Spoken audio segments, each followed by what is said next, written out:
Part 1. The Capture. The lights flickered again and Mirai pulled her son closer. Daehyun whimpered against her chest, his small hands gripping her worn clothing. Around them, other Velans whispered prayers to gods that seemed to have abandoned them long ago. The colony ship groaned, a deep metallic sound that vibrated through the floor and into their bones. "Mama, I'm scared," Daehyun whispered. Mirai stroked his dark hair, trying to keep her hands steady. "I know, sweetheart. I know, 3 weeks. That's how long they had been drifting through space after the engine exploded. 3 weeks of rationed water, dwindling food supplies, and air that tasted stale and wrong. The engineers had done everything they could, but the damage was too severe. They were dying slowly and everyone knew it. Mirai looked around the crowded corridor where families huddled together. Once this ship had carried 500 Velans seeking a new life on the outer colonies. Now maybe 300 remained. The rest had died when the engine failed, sucked into space through hull breaches, or simply gave up when the hopelessness became too much. Her husband would have known what to do. Taemin had always been the strong one, the problem solver, but he had died in the initial explosion, trying to seal one of the breaches. Mirai had been alone with Daehyun ever since.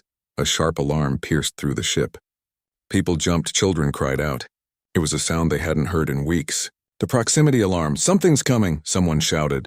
Mirai's hearts raced, both of them pounding in her chest. Maybe it was a rescue ship. Maybe someone had finally heard their distress signal. She dared to feel hope for the first time in days. The ship shuddered as something massive attached to their hull. Magnetic clamps, maybe. Definitely a docking procedure. People began to stand, to move toward the main cargo bay where any rescue would likely come through. Mirai picked up Daehyun and followed the crowd. The cargo bay was huge, one of the only spaces large enough for everyone to gather. Emergency lights cast strange shadows on the walls. People pressed together, waiting, hoping. Then the airlock hissed. The door opened, and Mirai's hope died instantly.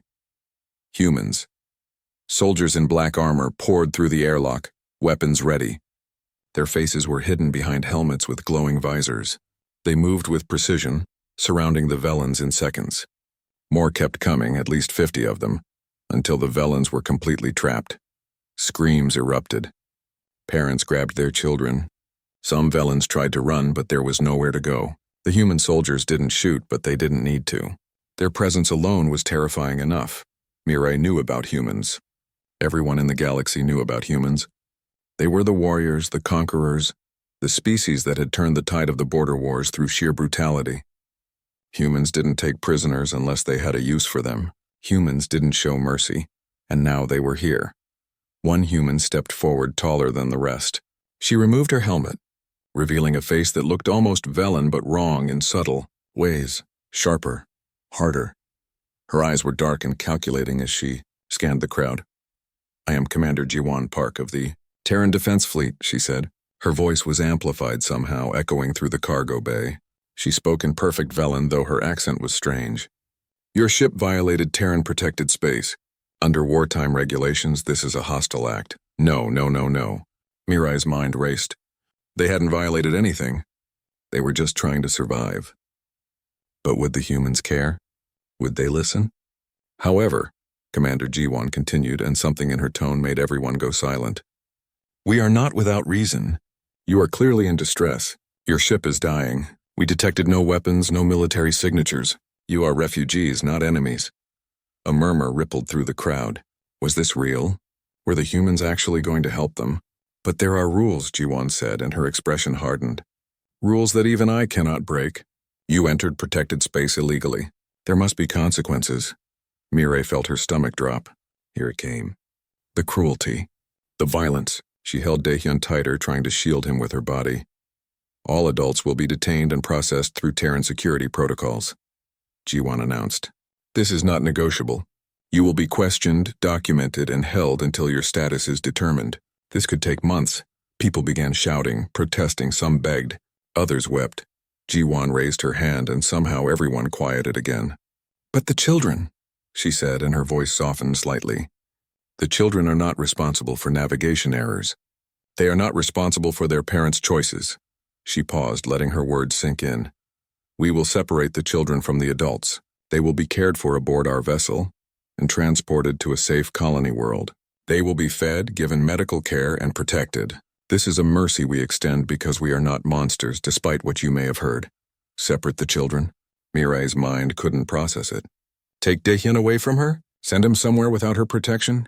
No, someone shouted. You can't take our children. I can, Jiwon said flatly. And I will. Unless. That single word hung in the air. Unless. I am authorized to offer an alternative, Jiwon continued. For families who volunteer, one parent may accompany the children. But there is a price. That parent must enter labor conscription aboard our vessel. You will work. You will follow orders. You will serve the Terran fleet until we determine your status. It will not be easy. It will not be comfortable, but you will be with your child. Labor conscription. Mirai knew what that meant. Everyone knew. It was slavery with a different name. Humans took prisoners and worked them until they broke, used them for the jobs too dangerous or degrading for their own people.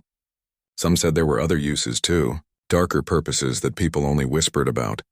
But the alternative was losing Daehyun forever. You have 5 minutes to decide, Jiwon said. Volunteers step forward. Those who do not volunteer will be separated from their children immediately. Choose now. The cargo bay erupted in chaos, parents arguing with each other. Children crying. The human soldier stood impassive, waiting. Mirai looked down at Daehyun. His eyes were wide with fear, wet with tears. He didn't understand everything that was being said, but he understood enough. He understood that something terrible was happening. She thought of Taemin. What would he do? But she already knew. He would do anything to protect their son. Anything at all. Mirai kissed Daehyun's forehead. It's going to be okay, she whispered, though she didn't believe it. Then she stood up. Her legs shook, but she forced herself to walk forward. Other parents were doing the same, stepping toward the human soldiers with expressions of resignation and terror. Commander Jiwon's eyes met hers. There was no cruelty there. No satisfaction. Just cold professional assessment. Somehow that was worse. I volunteer, Mirai said, her voice barely audible. Take me, spare my son. Jiwon nodded once. Accepted. Say your goodbyes. You have 2 minutes, 2 minutes. How could she say everything she needed to say in 2 minutes? Mirai knelt down and held Daehyun tight. She memorized the feeling of his small body against hers, the smell of his hair, the sound of his breathing. I love you, she whispered. Be brave, be strong. Remember that Mama loves you more than anything in the universe. Don't go. Daehyun sobbed. Mama, please don't go. I have to, she said, tears streaming down her face. But I'll see you again. I promise, it was a lie. She knew it was a lie. But what else could she say? A human soldier approached. Not roughly, but firmly. Time was up. Mirai released her son and stood. Another soldier gently took Daehyun's hand, leading him away toward a group of other children. He screamed for her, reached back. His voice broke as he called her name over and over. Mirai wanted to run to him, wanted to fight, but the human soldiers were already separating the volunteers from the other Velans, herding them toward the airlock. Toward the human ship, toward whatever terrible fate awaited them. She took one last look at Daehyun, trying to burn his face into her memory.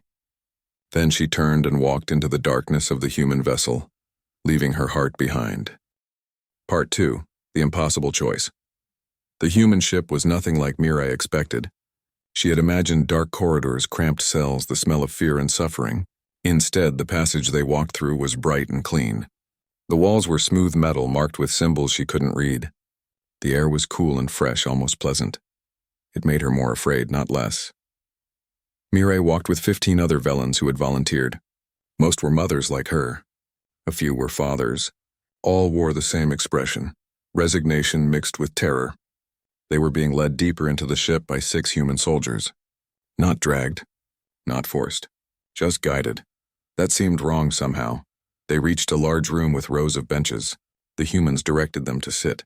Mirai chose a spot near the back, her body tense, ready to run even though there was nowhere to go. A young Velan woman sat beside her, trembling. What do you think they'll do to us? The woman whispered. Mirai didn't answer. She didn't want to say the thoughts in her head out loud. Commander Jiwon entered the room, still wearing her armor except for the helmet. She carried a tablet device and stood at the front. Two other humans flanked her, their faces expressionless. You have made a difficult choice, Ji-won began. I want you to understand what happens next. You will each be processed. That means a medical examination, identification documentation, and assignment of duties. The medical exam is mandatory. We need to ensure you're healthy enough to work and that you don't carry diseases dangerous to our crew. Medical examination. Mirai's skin crawled. She had heard stories about what humans did during their examinations. After processing, you will be assigned quarters and work schedules. You will work 6 hours per day, 6 days per week.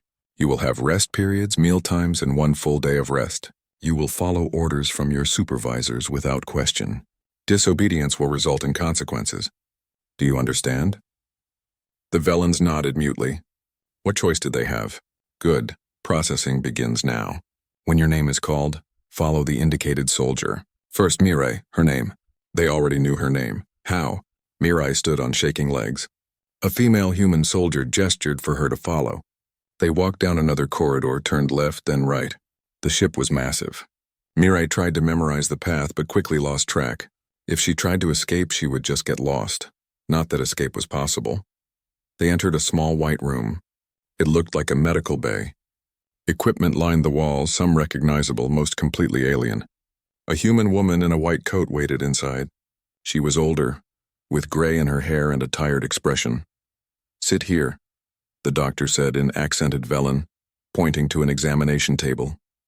Mirai sat. Her whole body was rigid with tension. The doctor approached with a small device. I'm going to scan you. It doesn't hurt. Just hold still. The device hummed as it passed over Mirai's body.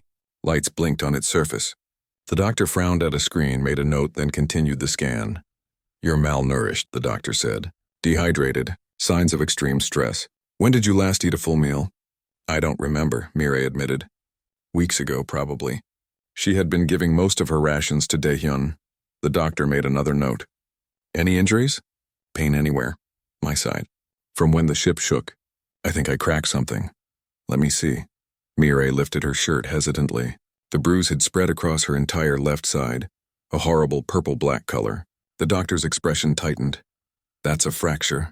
2 ribs, maybe 3. Why didn't you tell anyone on your ship? Everyone was hurt. There were no supplies left. The doctor shook her head and pressed a device against Mirai's side. A cool sensation spread through the injury, and some of the pain faded. This is a temporary measure. You'll need proper treatment in a medical pod, but that will have to wait. Can you work with this injury? Yes, Mirai said quickly. She couldn't afford to be useless. Useless prisoners didn't survive. The doctor studied her for a long moment. There was something in her eyes. Not cruelty, not even coldness. Something else that Mirai couldn't identify. You volunteered to save your son, the doctor said quietly. I read your file. Daehyun, age 6. You're a widow. Your husband died in the engine explosion. How did they know all this? How did they have files already? Yes, Mirai whispered. The doctor nodded slowly. I have children too. I understand what you did. What you're willing to do. Mirai didn't know how to respond to that. Was it a trap? Some kind of psychological manipulation? You're cleared for light duty, the doctor said, returning to her professional tone. No heavy lifting. No climbing. The fracture will heal in about 2 weeks if you don't stress it. Report immediately if the pain worsens next, and that was it. No torture? No violation? Just a medical exam? Another soldier led Mirai out. They went to a different room where a bored-looking human took her photograph and pressed her hand against a scanner. He gave her a small card with her picture and some symbols on it. Identification badge, he said. Wear it always. If you lose it, report immediately. Next, then another room. This one had lockers along the walls. A human woman handed her a bundle of clothing, gray pants, gray shirt, soft shoes. All clean, all in her size somehow. Change, the woman said. Put your old clothes in the disposal chute. Shower facilities are through that door. You have 10 minutes. Mirai changed quickly, expecting someone to watch her or intrude. No one did. The new clothes fit reasonably well and were softer than anything she had worn in months. She almost felt guilty for noticing. The shower was brief but glorious. Hot water, actual soap. When was the last time she had felt clean? Mirai wanted to stay under the water forever, but she was too afraid of breaking rules. She dried off and dressed in exactly 9 minutes. When she emerged, the same soldier from before was waiting. Follow me. I'll show you to your quarters. Not a cell. Not a cage. Quarters. They walked for several minutes, passing other humans going about their business. Some glanced at Mirai curiously. Most ignored her completely. No one seemed surprised to see a Velen walking through their ship. The soldier stopped at a door. It slid open with a soft hiss. This is yours. You'll share with 3 others. They're still being processed. Your bunk is the top right. Duty roster will be delivered in the morning. Meal times are marked on the wall schedule. Don't be late. Questions? Mirai shook her head, too overwhelmed to speak. Good. Rest. You look like you need it. The soldier left. The door closed. Mirai stood in the small room, staring. It was clean. Small but clean. 4 bunks, 2 on each side. A small table. Lockers for storage. A tiny bathroom area with a sink and toilet. Simple but functional. This was her prison? Mirai climbed onto the top right bunk. The mattress was thin but soft. A blanket lay folded at the end. She wrapped herself in it and lay very still, trying to understand what was happening. This didn't match any story she had ever heard about humans. Where was the cruelty? The degradation? Why were they treating her like she was simply crew instead of a slave? Unless this was the trap. Make her comfortable. Lower her guard. Then strike when she wasn't expecting it. Yes, that must be it. Mirai decided she would stay alert. She would watch for signs of the real horror to begin. She would be ready. But as exhaustion finally claimed her, as her body forced her to sleep for the first time in days, a small, treacherous part of her mind whispered, what if the stories were wrong? She pushed that thought away. Humans were monsters. Everyone knew that. This kindness was temporary. It had to be, because if it wasn't, if the humans really were treating her with basic decency, then what did that mean about everything she thought she knew? What did it mean about the choice she had made? Mirai closed her eyes and tried not to think about Daehyun. Tried not to wonder if he was scared, if he was crying for her, if he would ever forgive her for leaving him. Sleep came eventually, bringing dreams of explosions and screaming and small hands reaching out to her across an impossible distance. Dreams where she ran and ran but never got any closer. Dreams where her son called her name and she could not answer. Part 3. The human ship Mirai woke to an alarm she didn't recognize. Soft, not harsh. Almost musical. For a moment she forgot where she was, then reality crashed back. The human ship. Labor conscription. Daehyun somewhere else alone. She sat up too quickly and gasped as pain shot through her side. The fractured ribs, right? The other 3 bunks were occupied now. 3 Velen women all still sleeping. One was the young woman who had sat beside her yesterday. Mirai didn't know their names yet. A display on the wall showed the time and a schedule. Morning meal in 30 minutes. Work assignment in 60. She had time to prepare. The small bathroom was barely big enough to turn around in, but it had water and soap. Mirai washed her face and tried to make herself presentable. Her reflection in the mirror shocked her. She looked older, thinner. Her skin had a grayish tint from stress and malnutrition, but her eyes were what bothered her most. They looked empty. She left the bathroom and found the other women stirring. The young one looked at her with wide, frightened eyes. Is it true? She whispered. About the work? About what they make us do? I don't know yet, Mirai said honestly. A chime sounded. A voice spoke in Velen through a speaker. Morning meal is now available in Dining Hall C. You have 25 minutes. The 4 of them left their quarters together, following the signs on the walls. Other Velens were emerging from other rooms, all looking as confused and scared as Mirai felt. They followed the crowd. Dining Hall C was large and bright. Human crew members sat at some tables eating and talking. They glanced at the Velens but didn't seem hostile. Just curious. There was a serving line with trays and utensils. Mirai took a tray and moved through the line. Human crew behind the counter placed food on her tray without comment. Some kind of grain dish, protein bars, fruit, a hot beverage. More food than she had seen in weeks. She found a table with other Velens and sat. Everyone stared at their trays like they might be poisoned. Should we eat it? Someone asked. They wouldn't waste resources poisoning us, another replied. If they wanted us dead, we'd already be dead. That logic was sound if grim. Mirai picked up a fork and took a small bite. The food was bland but edible. Her stomach cramped immediately, unused to eating. She forced herself to eat slowly. Around her, others began eating too. Some cried while they ate. Others ate mechanically, their expressions blank. Everyone was processing trauma in their own way. After the meal, they were directed to various work areas. Mireille's assignment took her to something called Hydroponics Bay 3. She had no idea what that meant. A human waited for her there. He was young, maybe mid-20s in human years, with a quiet expression and tired eyes. The name on his uniform said Corporal Hyunwoo. "You're Mireille?" he asked in accented Velen. She nodded. "Good. I'll be supervising your work here. Have you ever worked with plants?" "I was a botanical technician." "On the colony ship." His expression brightened slightly. "That's useful." "This will be easier then. Follow me." The hydroponics bay was enormous. Rows and rows of plants growing under artificial lights. The air was humid and smelled of earth and green things. It reminded Mireille of home, of her world before everything went wrong. Her throat tightened. "We grow supplemental food here," Hyunwoo explained. "The ship has regular supplies, but fresh vegetables improve morale and health. Your job is to monitor the plants, check nutrient levels, remove dead growth, and report any problems. I'll show you the systems." That was it? Plant care? That was the horrible labor she had been conscripted for? Hyunwoo spent an hour showing her the monitoring equipment, the nutrient mixture ratios, the lighting schedules. It was complex but not difficult. Actually, it was interesting. The human systems were more advanced than what her colony ship had used. "Questions?" Hyunwoo asked. "Why am I doing this?" The words escaped before Mireille could stop them. Hyunwoo looked confused. "What do you mean?" "This isn't slave work. This is just regular work, technical work," he frowned. "We don't use slaves. That's illegal. You're conscripted labor, which means you work for reduced privileges until your legal status is resolved. But you're still protected under Terran labor law. No excessive hours, no dangerous conditions without training, no physical punishment." Mireille stared at him.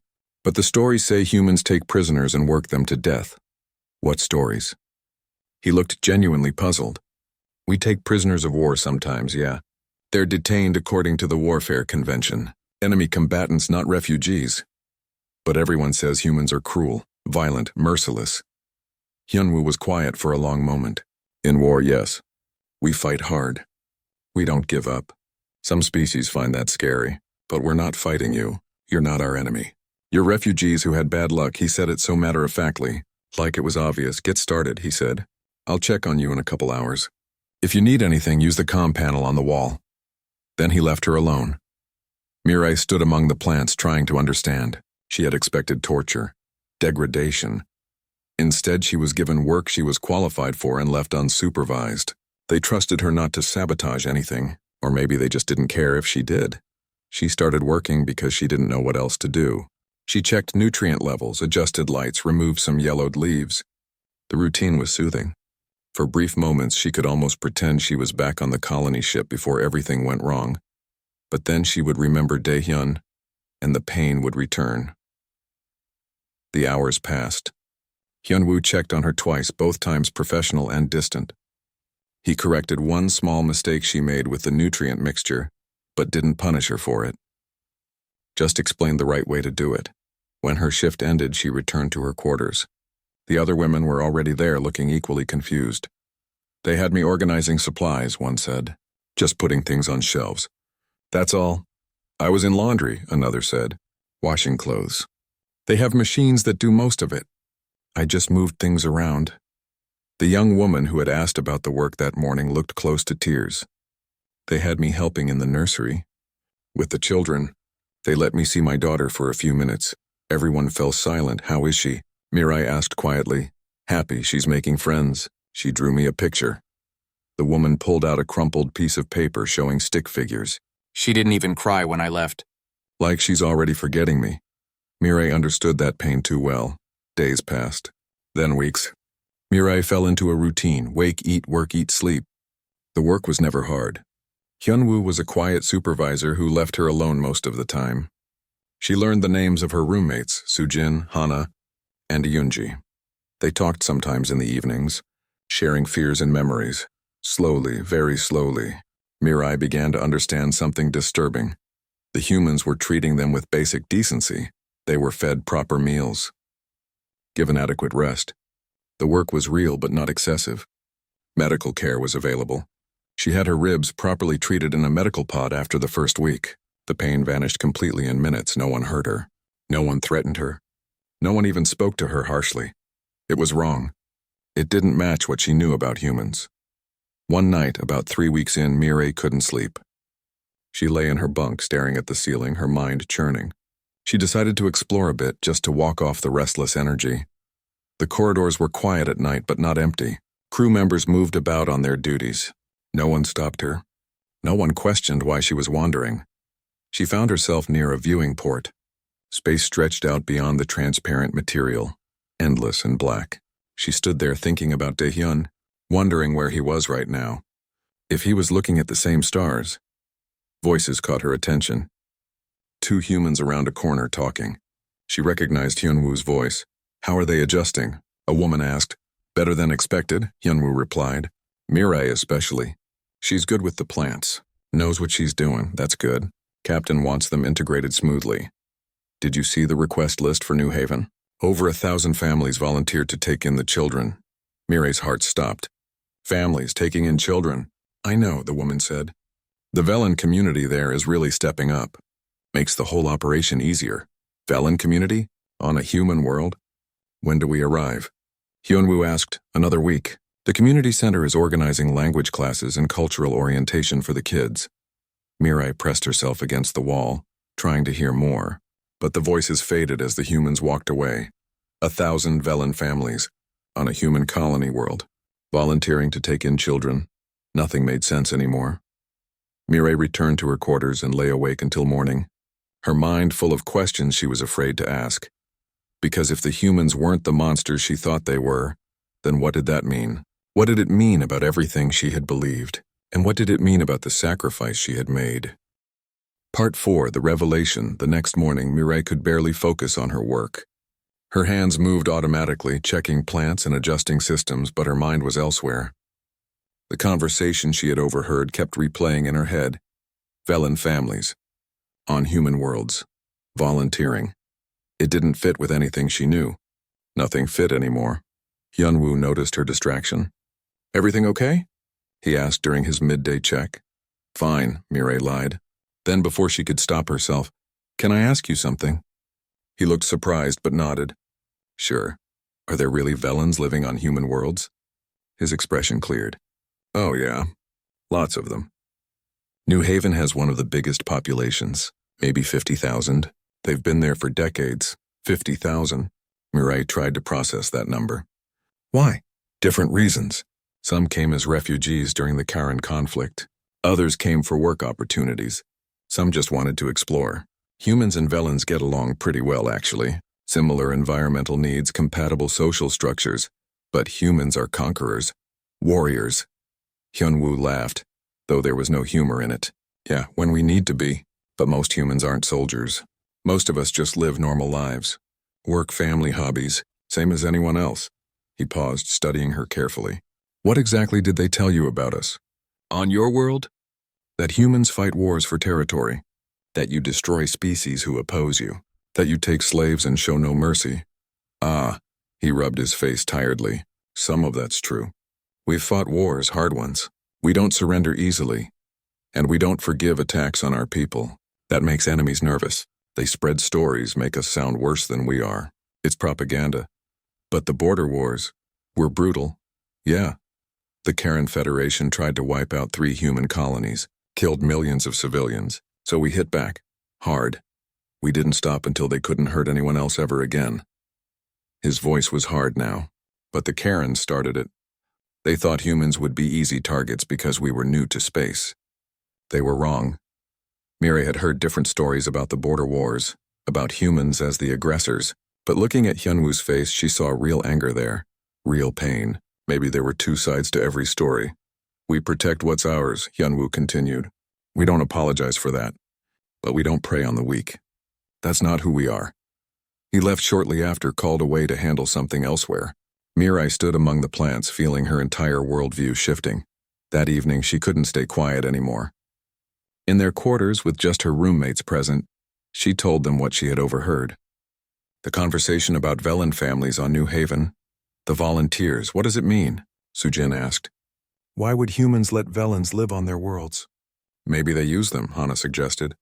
As workers, servants, but Yunji shook her head. I've been talking to some of the human crew in laundry. They're not cruel. They talk about their families, their problems. They complain about their bosses and worry about paying bills. They're just regular people. That's what scares me, Mirai admitted.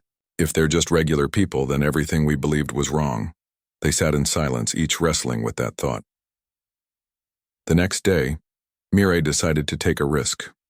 During her lunch break, she approached one of the terminals in the common area. It was open, not locked. She had seen other crew members using them freely.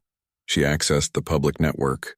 It took her a while to figure out the human interface, but eventually she managed to search for information. About Velans on human worlds, what she found shattered her remaining certainties. Article after article.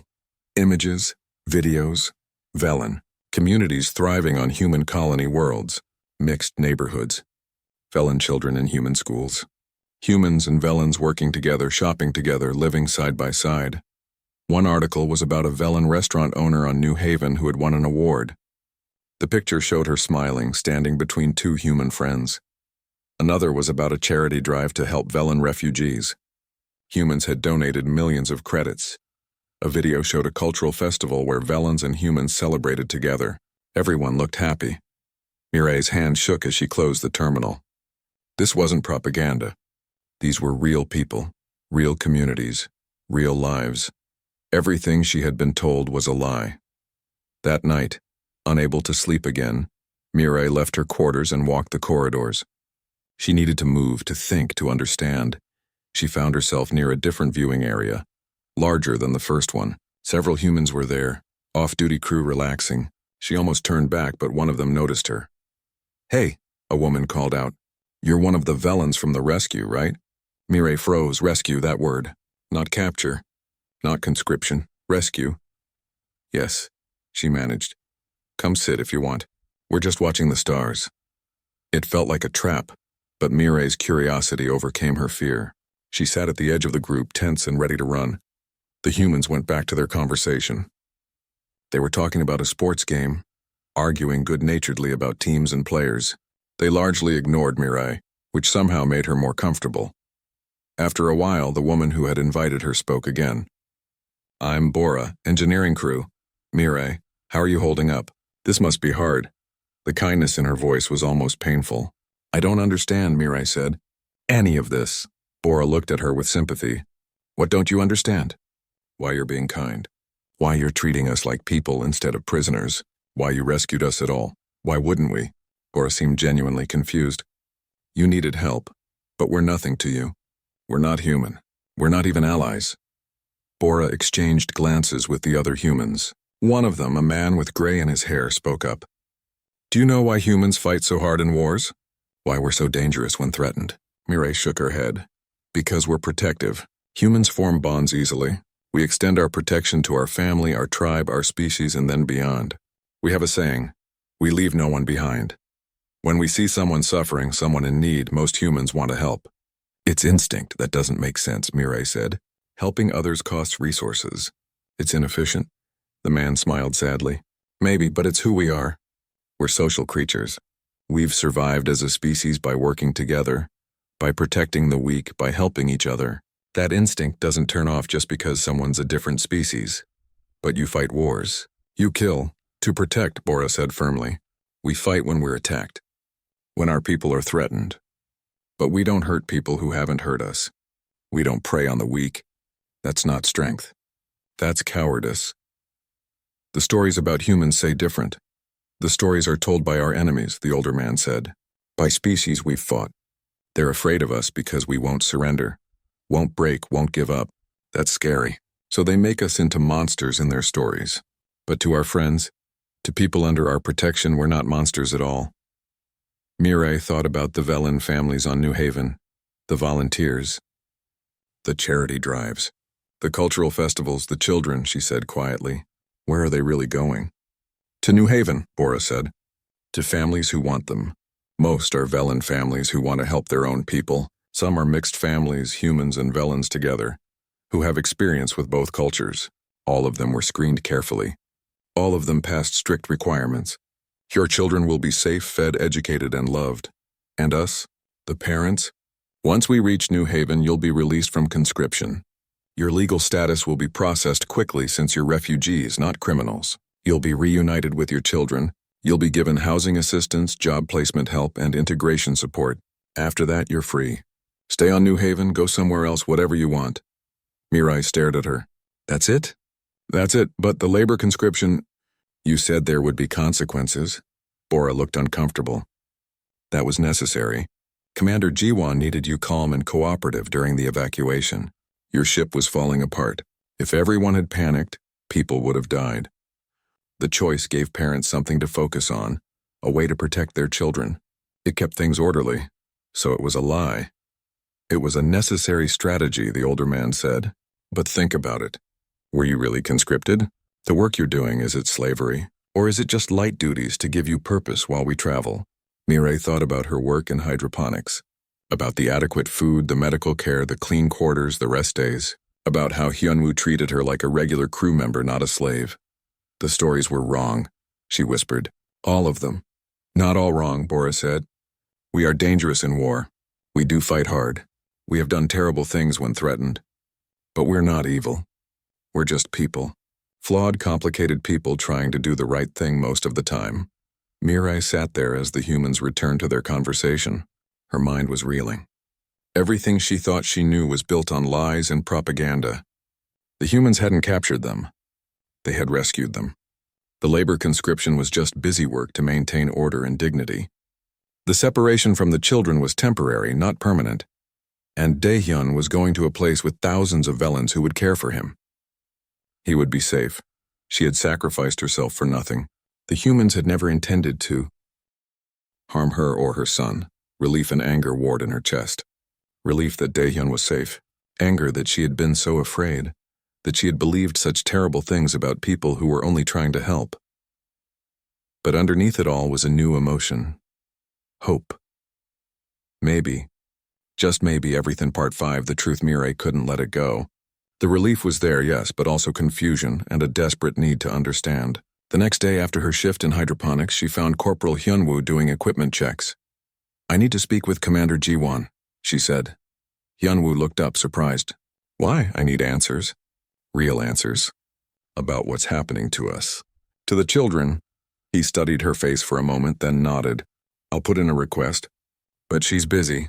It might take a few days. It took 2 days. 2 days of Mirai working and eating and sleeping while her mind churned with questions. 2 days of watching human crew go about their duties, seeing them as people now instead of monsters. It was disorienting. Finally, a message came to her quarters. Commander Jiwan would see her at 1400 hours. Report to Deck 3, Section C. Mirai arrived early. A human guard directed her to wait outside a door marked Conference Room 2. She sat on a bench, her heart's beating too fast, preparing what she wanted to say. The door opened. Commander Jiwan stood there in her uniform, looking tired but professional. Mirai, come in. The conference room was small and plain. A table, some chairs, a display screen on the wall. Jiwan gestured for Mirai to sit, then sat across from her. Corporal Hyunwoo said you had questions, Jiwan began. I need to know the truth, Mirai said. All of it. What are you really doing with us? With the children? I've heard things. I've researched on the terminals. Nothing makes sense. Jiwan leaned back in her chair. What doesn't make sense? Any of it. The rescue. The kindness. The Velan communities on human worlds. The volunteers.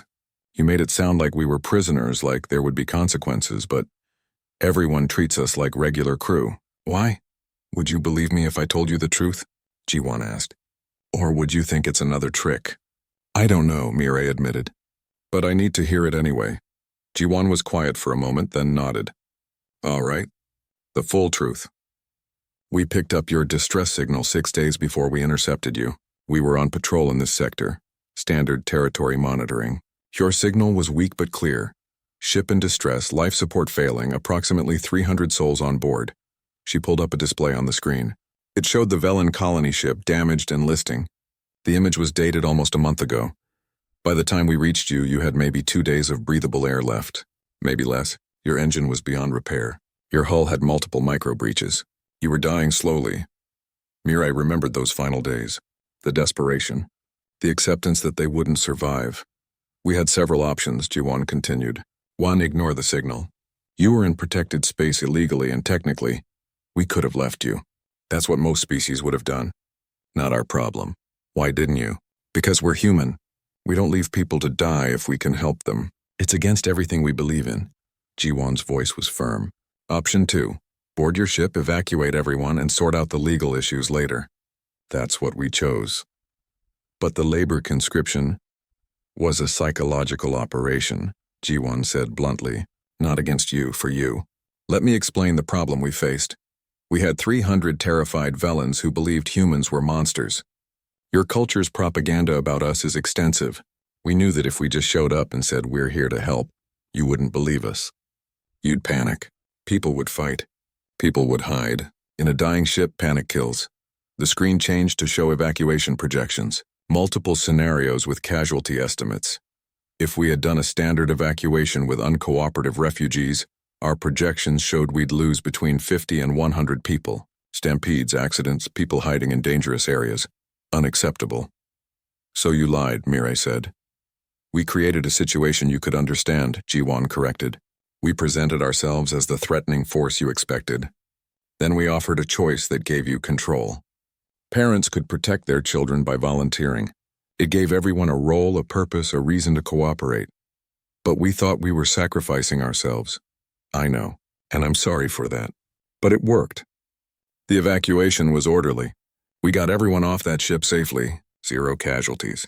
Sometimes deception saves lives. Mirai wanted to be angry, but the logic was sound. If the humans had approached them as friends, would she have believed them? Would anyone? No, they would have thought it was a trap. The children, Mirai said. Tell me about the children. Jiwon's expression softened slightly. They're safe. They're in the family section of the ship, several decks above us. We have professional caregivers, both human and Velan staff we picked up from New Haven specifically for this. The children are being fed, educated, kept busy with activities and play. They've received medical care. Many of them are healthier now than they were on your colony ship. Can I see him? My son? Not yet. We've kept the children and parents separated to maintain the psychological operation. If you saw how well they were being treated, you might have told others. The effectiveness would have been compromised. It was calculated, cold. But again, Mirai understood the logic. What happens on New Haven? She asked. Jiwon pulled up more data on the screen. Lists of names, documents, official-looking forms. New Haven has been preparing for your arrival for 3 weeks. The Velan community there organized immediately when they heard about the rescue. They've set up a refugee integration program. Temporary housing has been arranged.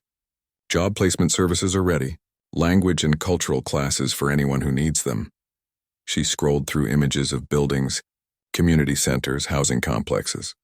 For the children specifically, we have over 1,000 families who volunteered to provide temporary or permanent homes. About 70% are Velan families. The rest are mixed species families or humans who have experience with Velan culture. Every family was screened. Background checks, home evaluations, the whole process. Only the best qualified were approved. And us? The parents? Once we reach New Haven in 5 days, the conscription ends. You'll be processed as refugees under Terran humanitarian law. Given your circumstances, you'll be granted temporary resident status immediately, with a path to permanent status after 6 months. You'll be reunited with your children within 24 hours of arrival. Jiwon looked directly at Mirai. After that, you're free. You can stay on New Haven, apply for transfer to another world, or even request passage back to Velan space if you want. Your choice. Just like that? Just like that. Mirai tried to process it all. The rescue. The deception, the care, the freedom. Why? She asked. Why go to all this effort for refugees you don't even know? Jiwon was quiet for a long moment. When she spoke, her voice was softer than Mirai had ever heard it.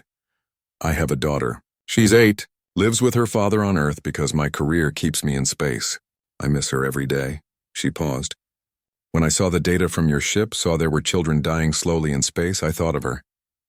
What if that was her? What if she was scared and alone and no one came to help? So you helped us for your daughter? I helped you because it was the right thing to do. Because leaving people to die when you can save them is wrong. Because humans believe that life has value, all life, not just human life. Jiwon's voice grew firmer. Yes, we fight wars. Yes, we're dangerous when threatened, but we're also the species that will cross the galaxy to save strangers. We're complicated like that. Mirai felt something breaking inside her. All the fear, all the tension, all the assumptions she had carried. They crumbled. I'm sorry, she whispered. For what? For believing the worst of you. For thinking you were monsters. Jiwan shook her head. You believed what you were taught. That's not your fault. The species we've fought have a vested interest in making us look evil. It's easier to fight monsters than people. What do I do now? Mirai asked. How do I fix what I believed? You tell the truth. When we reach New Haven, when you're reunited with your son, you tell other Velans what really happened. You tell them humans can be trusted, that not every story is true. That propaganda is just propaganda. Jiwan stood, signaling the meeting was ending. You made a mother's choice, she said. You were willing to sacrifice everything for your child. That's admirable. That's love. We don't blame you for being afraid. We just hope you'll remember that when the fear was real, humans helped you anyway. Mirai stood as well. Thank you, she said, for saving us. For saving my son. You're welcome. Now go rest. We reach New Haven in 5 days. You'll want to be ready. Mirai left the conference room with her head spinning. She walked through the corridors, seeing everything differently now. The humans weren't captors. They were rescuers. The ship wasn't a prison. It was sanctuary. That night she told her roommates everything. The whole truth about the evacuation, the deception, the plan. They listened in stunned silence. So we were never really in danger, Sujin said slowly. We were in danger on the colony ship. Mirai corrected. The humans saved us from that. Everything else was just to keep us calm. I don't know whether to be relieved or angry, Hana said. Be relieved, Yunji suggested. Oh, our children are safe. We're safe. We Part 6 reunion. The last 5 days passed in a strange blur. Mirai continued her work in hydroponics, but everything felt different now.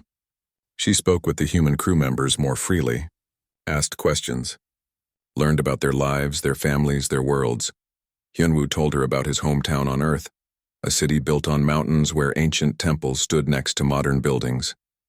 Bora showed her pictures of her family, including a Velan brother-in-law. The older man from engineering, whose name was Kwan, taught her some human card games during breaks. They were just people. That was the strangest thing to accept. Not monsters, not angels, just complicated, flawed, sometimes kind people trying to do their jobs. The other Velan parents went through similar transformations. As word of Mirai's conversation with Commander Jiwan spread, fear turned to cautious optimism. Some were still skeptical, but most chose to believe. What choice did they have? On the morning of the 5th day, an announcement rang through the ship. Now approaching New Haven. Orbital insertion in 3 hours. All personnel prepare for arrival. Mirai's heart raced. 3 hours. Just 3 hours until she could see Daehyun again. She couldn't eat breakfast. Couldn't focus on anything. The minutes crawled by with agonizing slowness. Other Velan parents gathered in common areas, equally restless. Some cried. Others talked too much. Everyone was processing in their own way. Finally, another announcement. All refugee parents report to Docking Bay 4. Repeat, all refugee parents to Docking Bay 4. Mirai practically ran. The corridors were full of Velans moving in the same direction, all wearing the same desperate expression. They reached the docking bay, a massive space with multiple transport shuttles waiting. Commander Jiwan stood at the front with several other officers and civilians. The civilians wore different uniforms marked with symbols Mirai didn't recognize. Welcome to New Haven, Jiwan announced. The people with me are from the Refugee Integration Office. They'll be guiding you through the next steps. First, you'll be transported down to the surface. Then you'll go through a brief processing station where your status will be made official. Then, and I know this is what you all want to hear, you'll be reunited with your children. A sound went through the crowd. Relief, hope, anticipation. I want to say something before you go, Jiwan continued. You've been through trauma, loss, fear. The road ahead won't always be easy. But you're not alone. The Velan community here is strong and supportive. The humans on New Haven are used to working with multiple species. You'll find help when you need it. She paused. And I want to apologize. The deception we used to evacuate you was necessary. But that doesn't mean it wasn't cruel. You suffered fear you didn't need to suffer. For that, I'm sorry. Mireille felt tears on her face. Others were crying too. "Thank you," someone called out. Others echoed it. "Thank you. Thank you." Jiwon nodded, her professional mask slipping slightly. "Board the shuttles. Go meet your children." The loading process was quick. Mireille found herself in a shuttle with about 30 other Velans. The descent to the planet was smooth but felt eternal. She pressed her face against the window, watching as New Haven grew larger. The planet was beautiful. Blue oceans, green continents, white clouds. It looked almost like her homeworld. The shuttle descended toward a city, buildings gleaming in sunlight. They landed at a spaceport. The doors opened and warm air rushed in. Real air, not recycled. It smelled of growing things and sun-warmed pavement. Officials guided them through the spaceport to a large building labeled Integration Center in multiple languages, including Velan. Inside was organized chaos. Tables with workers processing paperwork, stations for identification scanning, screens showing information in different languages. But Mireille barely noticed any of it because across the room, through a clear partition, she could see them. The children. Her eyes found Daehyun immediately. He was taller than she remembered. Had it only been a month? He looked healthy, well-fed, wearing clean clothes. He was talking with another Velan child, laughing about something. Laughing. Mireille's legs nearly gave out. A Velan woman at a processing desk called her over. "Name? Mireille. My son is Daehyun," the woman typed quickly. "Okay, Mireille, I just need you to confirm some information. You're from the colony ship that was rescued? Originally bound for Sector 7 colonies?" "Yes. You have no criminal record? No medical conditions that require immediate treatment?" "No, none." "Good, I'm granting you temporary refugee status effective immediately. This card is your identification. Don't lose it. Housing has been arranged at the community center on 5th District. Food assistance for 3 months. Job placement services available starting tomorrow if you want them. Any questions? When can I see my son?" The woman smiled. "Right now. Go through that door." Mireille didn't remember walking. One moment she was at the desk, the next she was through the door and Daehyun was turning toward her. Their eyes met. "Mama." He crashed into her and Mireille caught him, falling to her knees. She held him so tight she worried she might hurt him, but she couldn't let go. Couldn't breathe. Could only hold her son and cry. "You came back," Daehyun sobbed into her shoulder. "They said you would, but I didn't know if it was true." "You came back. I'm here," Mireille managed. "I'm here. I'll always come back to you." They stayed like that for a long time. Around them, other reunions were happening. Parents and children crying, laughing, holding each other. It was beautiful and heartbreaking at the same time. Finally, Mireille pulled back enough to look at Daehyun's face. "Are you okay? Did they hurt you? Were you scared?" "No, Mama, they were nice. Really nice. There was this human lady, Jinha, she taught us games, and we got to eat so much food. And there were other kids to play with. And they have these things called tablets where you can watch stories and draw pictures. And I learned some human words. Want to hear?" He was babbling the way he did when he was excited. It was the most wonderful sound Mireille had ever heard. "Yes," she laughed through tears. "Tell me everything." They sat on the floor right there, not caring about the chaos around them, and Daehyun told her about his month. About the other children, the caregivers, the activities. He showed her a drawing he'd made, a picture of their family with stick figures. "This is you, and this is me, and this is Papa watching from the stars," he explained. "Jinha helped me make it." Mireille's throat tightened. "It's perfect." A Velan man approached them wearing an official-looking badge. "Mireille, I'm Do-Yun from the community center. When you're ready, I can take you and Daehyun to your housing." "What kind of housing?" Mireille asked, still holding Daehyun's hand tight. "A small apartment. 2 rooms. Basic furniture and supplies. It's not luxurious, but it's clean and safe. You'll share a building with other refugee families. There's a common area where kids can play, and the center is just 2 blocks away." "We get our own apartment?" Mireille could barely believe it, of course. "You're a family. You need private space. Come on, I'll show you." The transport took them through the city. New Haven was bigger than any city Mireille had ever seen. Tall buildings, wide streets, parks with actual trees, and everywhere multiple species mixing together. Humans and Velans walking side by side. Alien species she didn't even recognize. No one seemed afraid or hostile. "This is 5th District," Do-Hyun explained. "Heavy Velan population here. About 40% of residents. You'll hear our language everywhere. Lots of familiar food. It makes the transition easier for new arrivals. The apartment building was modest but well-maintained.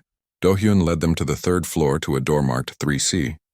"You're home," he said, handing Mirai a key card. The door opened to reveal a small living space. A couch, a table, a kitchen area. Through a doorway, 2 bedrooms with actual beds. Clean windows looking out at the street. It was simple, but more than Mirai had dared to hope for. "This is ours?" Do-hyun asked, eyes wide. "For as long as you need it," Do-hyun confirmed. "The kitchen is stocked with basic supplies. There's a grocery store 3 blocks down that carries Velen food. The community center has all the information you'll need about schools, jobs, medical care, everything." He handed Mirai a packet of information. "Take today to rest. Tomorrow come to the center. We'll help you figure out next steps. And Mirai, welcome home." Home, the word felt strange. But looking at Do-hyun exploring the apartment excitedly, Mirai thought maybe it could be true. After Do-hyun left, they explored together. The apartment was small but complete. Running water, electricity, a cooling unit for food. Do-hyun claimed the smaller bedroom, already making plans for where he'd put his things. "Mama," he said later, as they sat together on the couch, "are we really safe now?" "Yes," Mirai said, and this time she believed it. "We're really safe, and the humans aren't bad?" "No, they saved us. They brought us here." Do-hyun nodded seriously. "That's what Gina said. She said humans protect people who need help. She was really nice, Mama.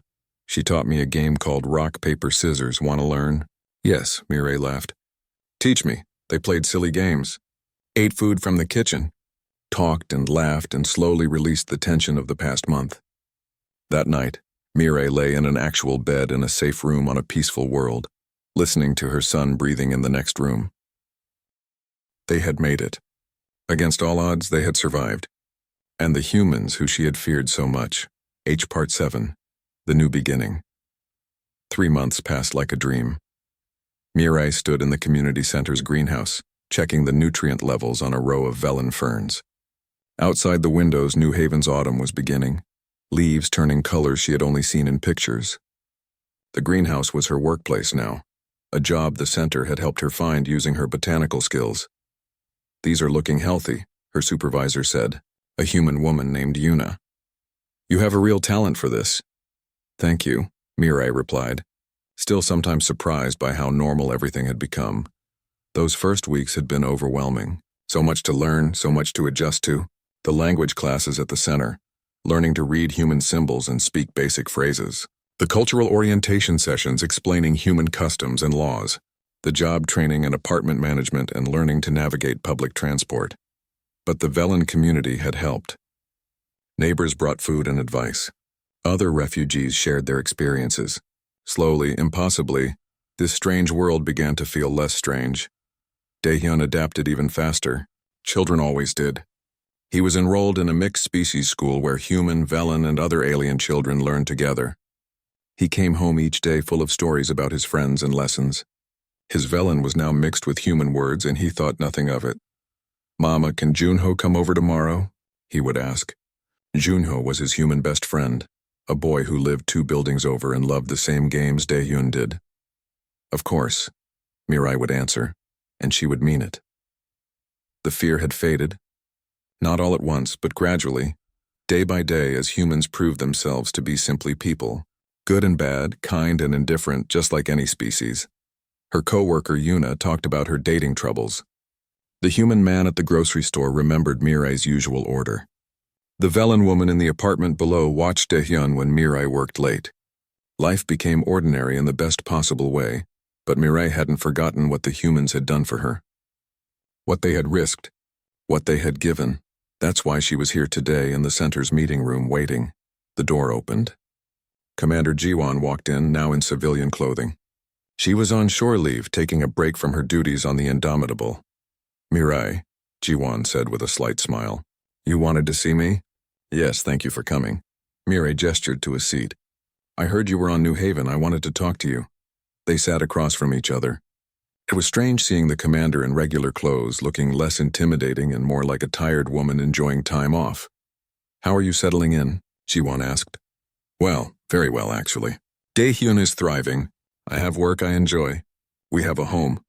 Mirai paused. "I never got to properly thank you." "You thanked me on the ship. That was different." That was immediate. Now I've had time to understand what you really did, what you risked for people who meant nothing to you. Mirai leaned forward. You saved 300 lives. You gave us a future. How do I thank someone for that? Ji-won looked uncomfortable. I was doing my job. No, you went beyond your job. You cared about us, about our children. That wasn't duty, that was compassion. They sat in silence for a moment. I also wanted to ask you something, Mirai continued. There's another ship coming. More refugees from the colony route. Velans and others. They'll be afraid just like we were. The center is organizing a welcome program, and they asked if I would help. Speak to the new arrivals, tell them our story. That's good, Ji-won said. Personal testimony is powerful. I wanted to ask if you would let me record an interview with you. About the rescue. About why you did it. The refugees need to hear it from a human, not just from me. Ji-won hesitated. I'm not good at speeches. Just tell the truth. That's all they need. After a long pause, Ji-won nodded. All right, when? Now, if you're willing. I have recording equipment set up. They moved to another room where a camera was waiting. Mirai had prepared questions, but once they started, the conversation flowed naturally. Why did you rescue us? Mirai asked. Because you needed help, Ji-won answered simply. Because leaving people to die when you can save them is wrong. It's not complicated, but we weren't your responsibility. We violated your space. We weren't allies. You were people in distress. That's enough. Humans don't turn away from suffering if we can prevent it. Some species find that strange. We find it strange that they don't. Do you regret the deception? Making us afraid? Ji-won's expression darkened. Every day. I made a tactical choice that saved lives, but it caused pain. That's something I carry. But given the same situation, I'd probably make the same choice. Sometimes there are no perfect options. What do you want other species to know about humans? That we're complicated. Yes, we fight hard. Yes, we're dangerous when threatened. But we also extend protection to those who need it. We don't hurt people for fun. We don't prey on the weak. And we keep our promises. Ji-won looked directly at the camera. If you need help, if you're in danger, humans will come. That's who we are. They talked for over an hour. Ji-won told stories about other rescues. Other missions where humans had risked themselves for aliens they'd never met. She was honest about the mistakes too. The times humans had failed or made wrong choices. We're not perfect, she concluded. We're just trying to do the right thing most of the time. That's all anyone can do. After the recording ended, Ji-won prepared to leave. At the door, she turned back. Mirai, can I ask you something? Of course. Do you regret volunteering? A knowing